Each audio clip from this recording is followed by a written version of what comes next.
Hi everyone, मैं हूं अंजलि और स्वागत है आप सभी का आपकी अपने यूट्यूब चैनल भारत जी की विद अंजलि में। और आज आपकी एसएससी एमटीएस की दूसरी क्लासेस हैं। इससे पहले मेरी पहली क्लास कंप्लीट हो चुकी हैं। अगर आपने अभी तक वो क्लासेस नहीं देखी हैं तो आप प्लेलिस्ट में जाके चेक कीजिए, आपको वो क्लासेस मिल जाएगी। उसमें मैंने सारे इंपॉर्टेंट क्वेश्चन करवाए हैं जो एसएससी के एग्जाम में आ चुके हैं या आने की संभावना है, ऐसे क्वेश्चन भी मैंने उसके अंतर्गत शामिल किए हैं। तो चलिए शुरुआत करते हैं आज के इस नए सेशन की। खैबर दर्रा, पहला प्रश्न है अपना, खैबर दर्रा कहाँ स्थित है? तो खैबर दर्रा स्थित है पाकिस्तान के अंतर्गत। अब बात करूँ पाकिस्तान की, तो पाकिस्तान की बात क्या करें, मतलब बहुत खतरनाक देश है। तो पाकिस्तान क्या बोलता है, जब मैंने आपको नदियाँ पढ़ाई थी तो उसमें मैंने आपको बताया था कि सिंधु नदी, अफवाह तंत्र, सारी चीज़ें मैं आपको कवर करवा चुकी हूँ। उसके अंतर्गत मैंने आपको बताया था कि पाकिस्तान का बोलना ये होता है कि आप अगर सिंधु नदी के ऊपर कोई भी डैम वगैरह बनाते हैं तो हमसे परमिशन लीजिए। क्यों ले हम उनसे परमिशन? बहुत सारी चीज़ें हैं जो पाकिस्तान के बारे में अगर मैं बताऊं तो मतलब ये पूरी क्लास चली भी जाए फिर भी पाकिस्तान के जो कारनामे हैं वो ख़त्म नहीं होंगे। तो सिर्फ अपन इम्पोर्टेंट टिप्स अपन देखेंगे इसमें। तो पाकिस्तान के अंतर्गत आता है खैबर दर्रा, जो कि अफगानिस्तान और पाकिस्तान की बॉर्डर पे ये बना हुआ है। अगर आपको एग्जाम में पाकिस्तान देखने को नहीं मिले, सिर्फ अफगानिस्तान देखने को मिल जाए तो भी आपका आंसर ये हो जाएगा राइट, अफगानिस्तान लगा के आ जाइएगा। और अगर पाकिस्तान लिखा हुआ मिले, क्योंकि इसका ज़्यादातर एरिया इसके अंतर्गत आता है, इसलिए पाकिस्तान इसका राइट आंसर हो जाएगा। और नहरों का देश भी इसको कहा जाता है, नहरों का देश। और अभी तो वर्तमान में इसकी हालत क्या चल रही है आप सभी को अच्छे से पता है ही है। और भारत की अगर बात करूँ तो भारत के भी सारे के सारे दर्रे जितने भी है, काराकोरम दर्रा, जोजिला, जेलेपला, बोमडीला दर्रा, जितने भी दर्रे हैं सारे के सारे मैं आपको कवर करवा चुकी हूँ। इसके ऊपर भी वीडियो आपको मिल जाएगा, प्लेलिस्ट में जाके चेक कीजिए। और सारे के सारे भारत जीके से रिलेटेड जो भी टॉपिक पे मैं वीडियो बना चुकी हूँ सारे इंपॉर्टेंट है एग्जाम से संबंधित। और अगर आपको कोई भी और वीडियो चाहिए भारत जीके से संबंधित तो आप कमेंट बॉक्स में कमेंट जरूर करें, उसके लिए भी मैं वीडियो लेके आ जाऊंगी। नेक्स्ट क्वेश्चन है अपना, निम्नलिखित में से कौन सी नदी बंगाल का शौक कहलाती है? तो बंगाल का शौक कहलाती है दामोदर नदी। कौन सी नदी है? दामोदर नदी क्या कहलाती है? बंगाल का शौक कहलाती है। गोदावरी नदी की अगर मैं बात करूं तो गोदावरी नदी क्या है? दक्षिण भारत की गंगा है। क्या है? दक्षिण भारत की गंगा है, भारत की गंगा है, दक्षिण भारत की गंगा कहलाती है। यमुना नदी क्या है? तो यह है गंगा की सबसे बड़ी सहायक, गंगा की सबसे बड़ी सहायक, सबसे बड़ी सहायक। उद्गम कहाँ से होता है? यमुनोत्री से होता है। गंगा का कहाँ से होता है? तो गंगोत्री से होता है। कोसी नदी की अगर मैं बात करूं तो कोसी नदी क्या है? बिहार का शौक कहलाती है, बिहार का शौक कहलाती है। कौन सी नदी? कोसी नदी बिहार का शौक कहलाती है। आगे बढ़े, नेक्स्ट है पपेटी एक त्योहार है। पपेटी किस धर्म का त्योहार है आपसे पूछा गया है, तो ये आ जाएगा पारसी धर्म का, पारसी का, ईसाइयों का। क्या है?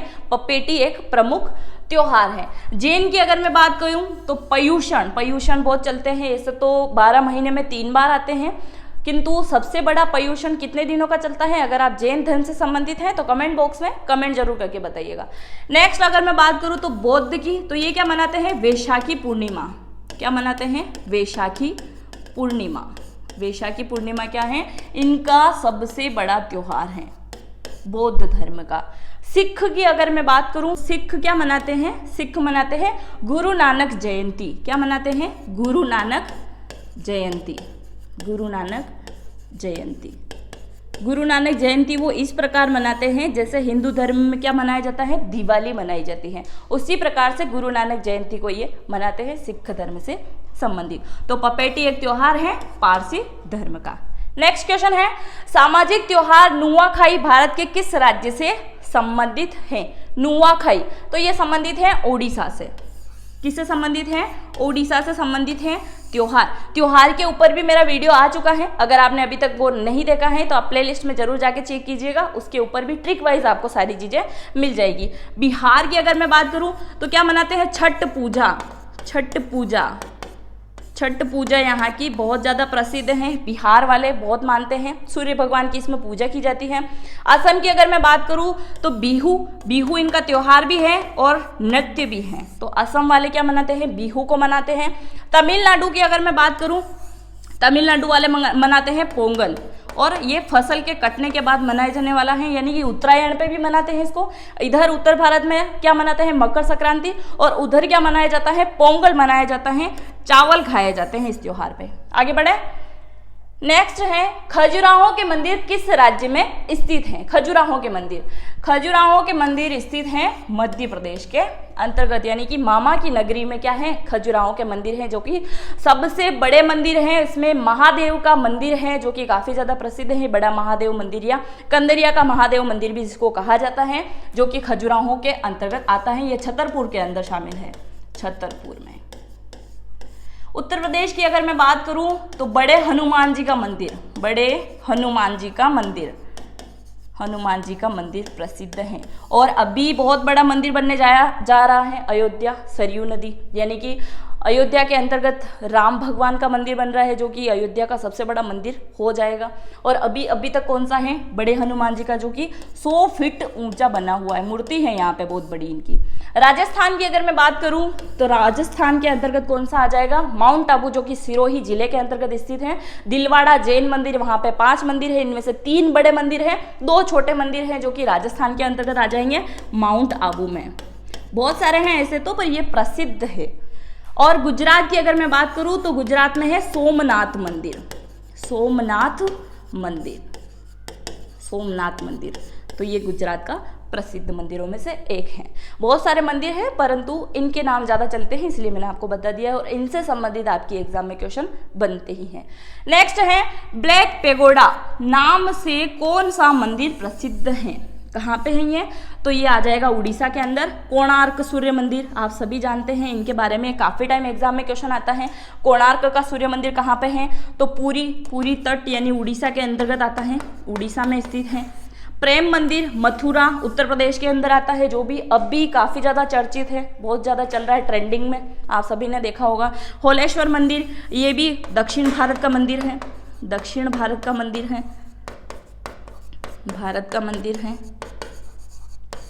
मार्तांड मंदिर की अगर मैं बात करूं तो ये आ जाएगा जम्मू कश्मीर का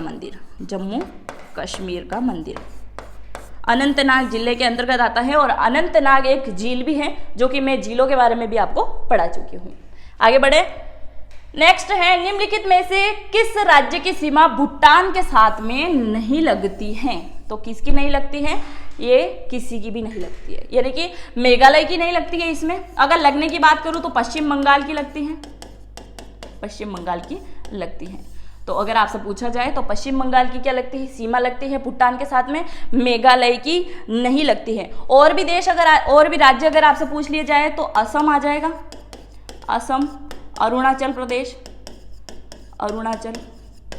तो इनकी क्या है, सीमा लगती है। पश्चिम बंगाल, असम, अरुणाचल प्रदेश की क्या है, सीमा लगती है। और मेघालय की सीमा नहीं लगती है भूटान के साथ में। मिजोरम की भी नहीं लगती, तमिलनाडु और मणिपुर चारों की ही नहीं लगती है। नेक्स्ट है क्षेत्रफल की दृष्टि से भारत का दूसरा सबसे बड़ा राज्य कौन सा है। अगर मैं बात करूं राज्य के बंटवारे से पहले, यानी कि मध्य प्रदेश और छत्तीसगढ़ का बंटवारा नहीं हुआ था, तब भारत का सबसे बड़ा राज्य कौन सा हुआ करता था, मध्य प्रदेश। और जबकि 2000 में बंटवारा हो चुका है, छत्तीसगढ़ अलग हो चुका है, तो अब सबसे बड़ा राज्य कौन सा हो गया, राजस्थान। आपसे यहाँ दूसरा पूछा गया है तो दूसरा आ जाएगा मध्य प्रदेश। इसमें हड़बड़ाहट में आप गलती मत कर देना। मध्य प्रदेश काफी समय आपको एग्जाम में देखने को मिलेगा, पहला समझ के मत लगा के आ जाना। मध्य प्रदेश दूसरे नंबर पे है, राजस्थान पहले नंबर पे है। फर्स्ट पे राजस्थान है, दूसरे पे ये है।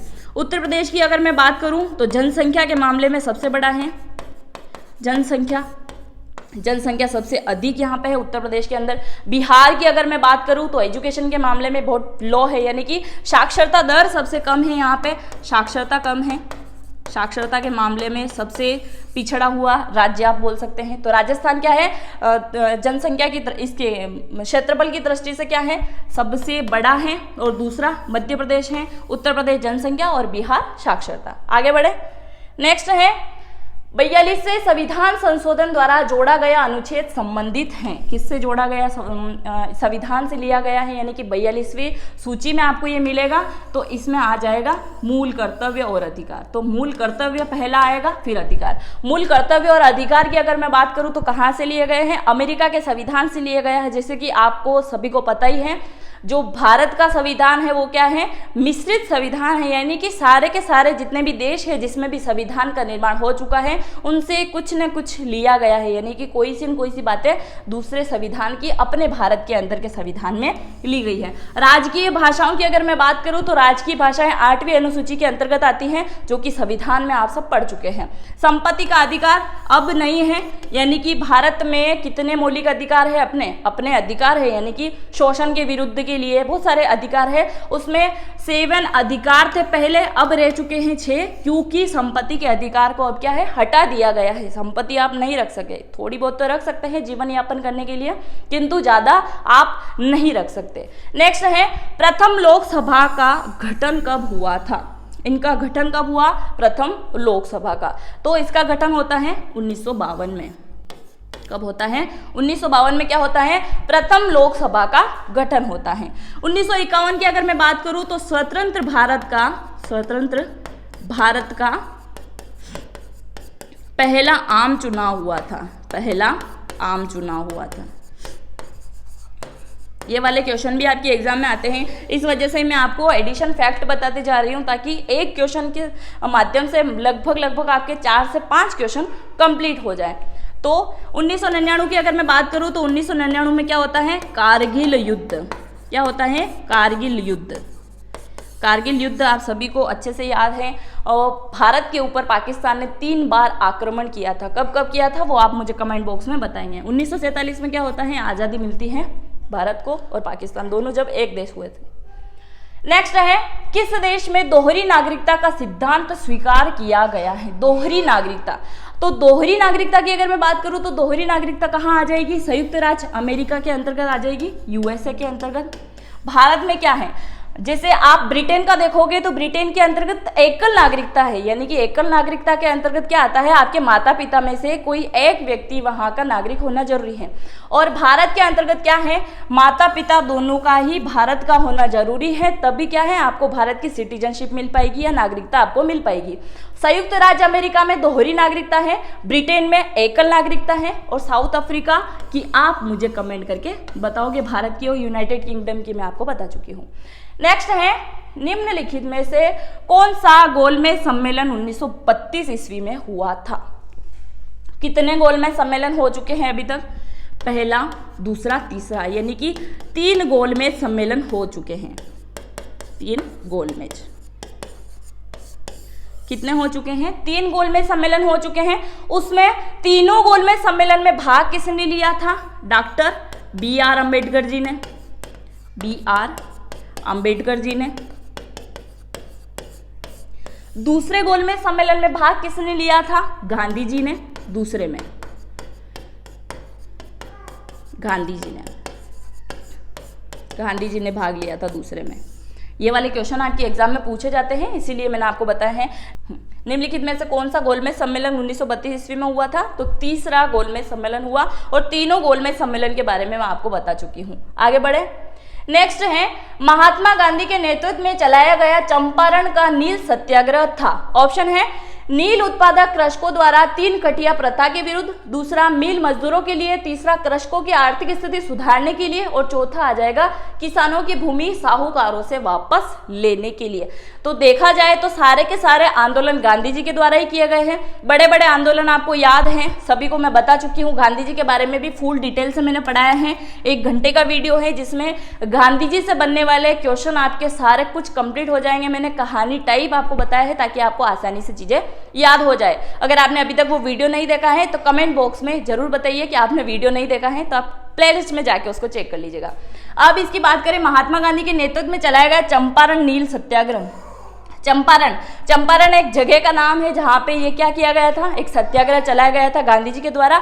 कौन आता है वहां, शुक्ल जी जो राजा होते हैं वो लेने के लिए आते हैं उनको कि आपको चलना पड़ेगा। किसके लिए चंपारण सत्याग्रह होता है, नील उत्पादक यानी कि नील खेती। 3 कटिया प्रथा क्या होती है, यानी कि अगर आपके पास में 30 बीघा जमीन है उसमें से 3 मतलब 30 का 3 तिहाई आपको एक एरिया होता है। जैसे कि मैं आपको समझा देती हूँ, ये पूरा आपका खेत है 30 बीघा का, जिसके अंतर्गत ये एक हिस्सा यानी कि 3 बीघा आपको क्या बोना पड़ेगा, उसके अंतर्गत नील की खेती करनी पड़ेगी। और इसके लिए विरोध चला था। अब इसमें आप बोलोगे बहुत अच्छी बात है क्योंकि खेती करवाई गई है। खेती के अंतर्गत क्या था, नील एक ऐसी मतलब भूमि के अंदर बोए जाने वाली फसल थी जिसको एक बार बोने के बाद में उसकी जो भी जमीनें हैं वो क्या बन जाएगी, बंजर बन जाएगी, यानी कि खत्म होना शुरू हो जाएगी। इसी चीज को लेते गांधी जी ने क्या किया, विद्रोह कर दिया था, चंपारण का सत्याग्रह, जो कि मैं आपको डिटेल से पढ़ा चुकी हूं, आप देख लीजिएगा। इसका आंसर क्या हो जाएगा, चंपारण सत्याग्रह नील की खेती के लिए हुआ था, जो कि जमीनें क्या है बंजर बनती जा रही, उसके लिए उन्होंने क्या किया, आंदोलन कर दिया था। नेक्स्ट है अखिल भारतीय किसान सभा का गठन हुआ था। अखिल भारतीय किसान सभा का गठन कब हुआ था, तो इनका गठन होता है 1936 के अंतर्गत। कब होता है, 1936 में क्या होता है, अखिल भारतीय किसान सभा का गठन हो जाता है।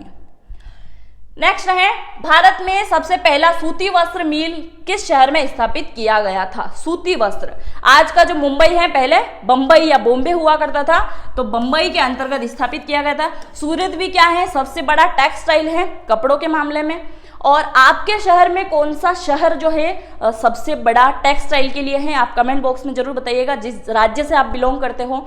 तो अहमदाबाद की अगर मैं बात करूं तो अहमदाबाद भी टेक्सटाइल में है और पुणे भी टेक्सटाइल में है, यानी कि चारों के चारों टेक्सटाइल के अंतर्गत आते हैं। पर मुंबई जो है सबसे बड़ा सूती वस्त्र मिल कारखाना यहाँ पे लगाया गया है और सबसे पहले भी लगाया गया था।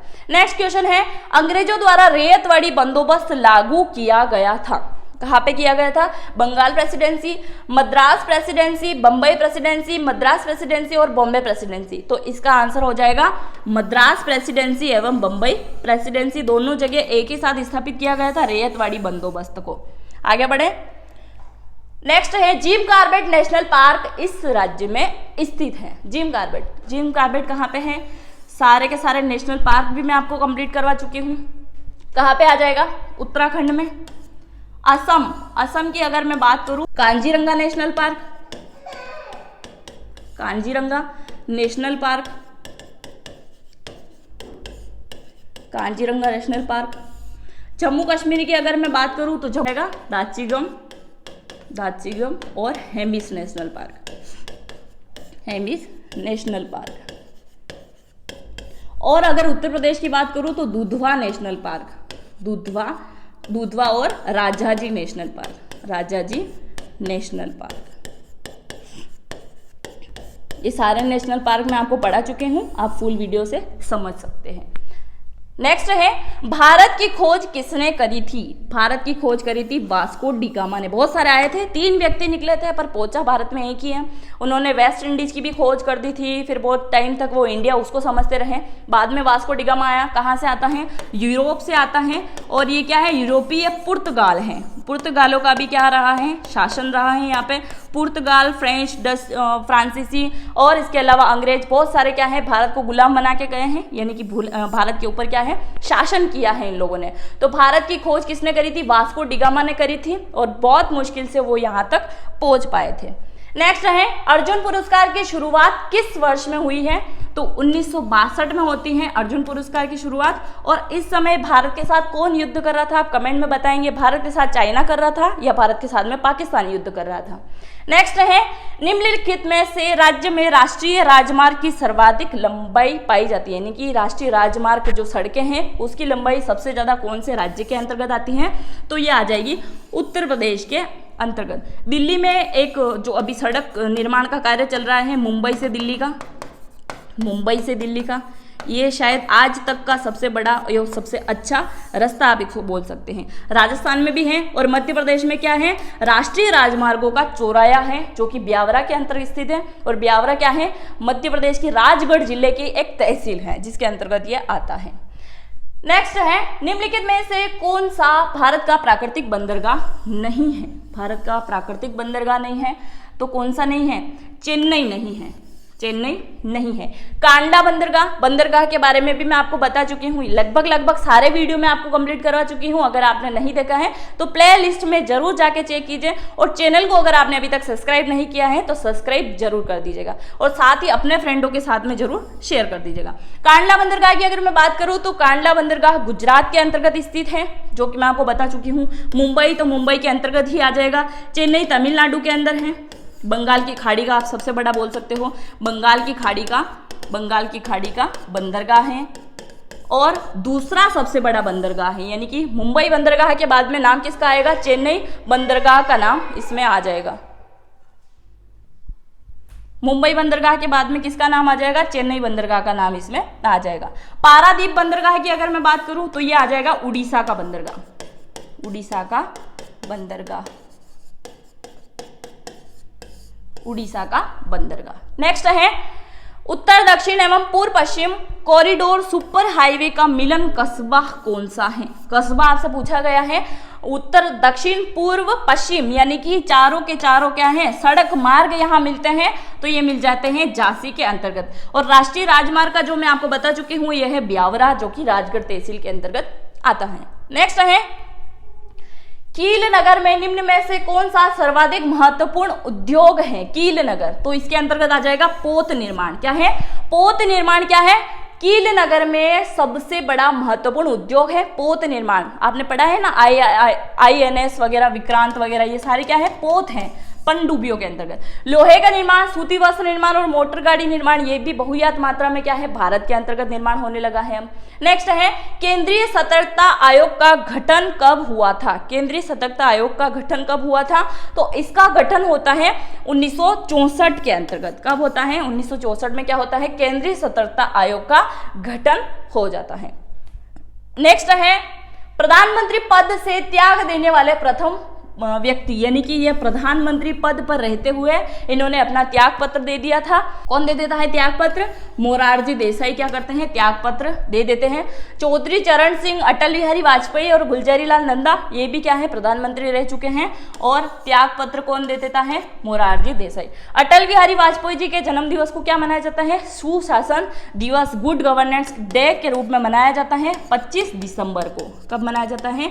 25 दिसंबर को मनाया जाता है। मृत्यु कब होती है इनकी मृत्यु होती है 16 अगस्त को। कब होती है? 16 अगस्त को।